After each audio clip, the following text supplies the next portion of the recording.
dictation start now. We know from experience that democratic societies which guarantee individual freedom and tolerance of dissent provide an environment most conducive to create, endure, and the establishment of socially just societies. We therefore have an obligation to help other countries that aspire for the fruits of democracy, just as developed industrial countries assist those that are less developed to accelerate development. Democratic societies with established institutions must help those that want to strengthen democratic values and institutions. In this spirit, your president and I agreed yesterday on a global initiative to help build democratic capacities in all societies that seek such assistance. The capacities we have in mind are those related to the electoral, parliamentary, judicial, and human rights process of emerging democracies, respect for cultural diversity, minority rights, and gender. Equality is an important goal of this initiative. Democracy is one part of our national endeavor, development is the other. Openness will not gain popular support if an open society is not a prosperous society. This is especially so in developing countries where a large number of people have legitimate material expectations which must be met. That is why we must transform India's economy to raise the standard of living of all our people and in the process eliminate poverty. India's aspirations in this respect are not different from those of other developing countries, but we are unique in one respect. There is no other country of 1 billion people with our tremendous cultural, linguistic, and religious diversity that has tried to modernize its society and transform its economy within the framework of a functioning democracy. To attempt this at our modest levels of per capita income is a major challenge. We are determined to succeed in this effort to achieve our developmental goals. Our policies and strategies must be in step with changed circumstances and especially the opportunities now available in the global economy. Our Prime Minister is standing at this very podium 2 decades ago spoke of the challenge of building anew on old foundations.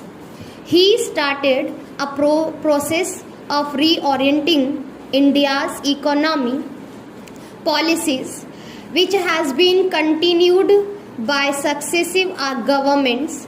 The economic policy exchanges that have been made in India have far-reaching implications. They have liberated Indian enterprise from government control and made the economy much more open to the global flows, trade, capital, and technology. Our entrepreneurial talent has been unleashed and is encouraged to compete with the best. We will continue this process so that Indian talent and enterprise can realize its full potential, enabling India to participate on the global economy as an equal partner. We are often criticized for being too slow in making changes in policy, but democracy means having to build a consensus in favor of change. As elected representatives, you are all familiar with this problem. We have to clear the doubts and calm the fears that often arise when people fact the impact of change. Many of the fears we have to address are exaggerated, but they must be addressed.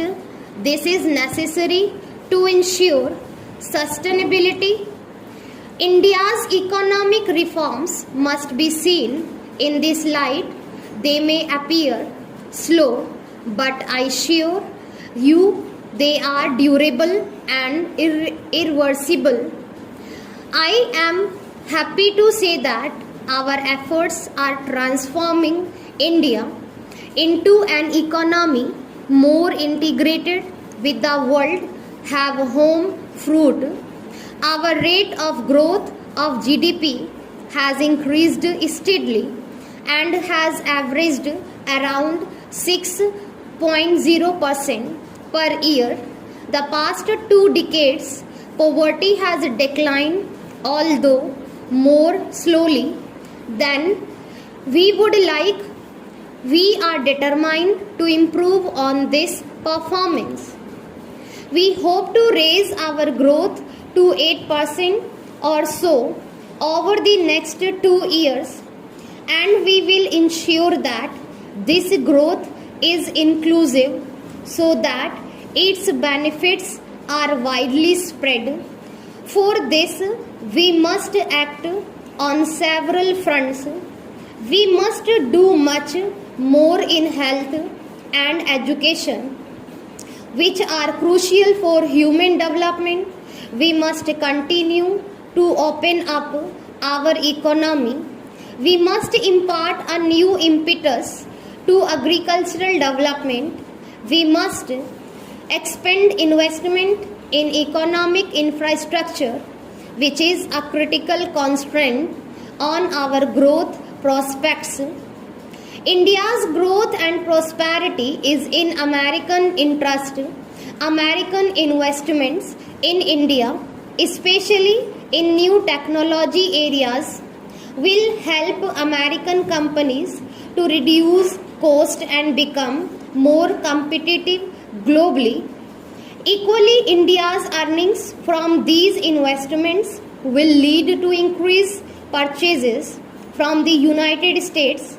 The information technology revolution in India is built primarily on US computer related technology and hardware.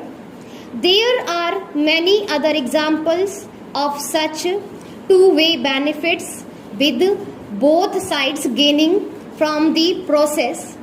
US firms are already leading the foreign investment drive in India. I believe 400 of the Fortune 500 are already in India. They produce for the Indian market and will hopefully also source supplies from India for their global supply chains. We welcome this involvement and look forward to further expansion in the years ahead. India needs massive foreign direct investment, especially in infrastructure. I hope American companies will participate in the opportunities we are creating. The 21st century will be driven by knowledge based production in the world.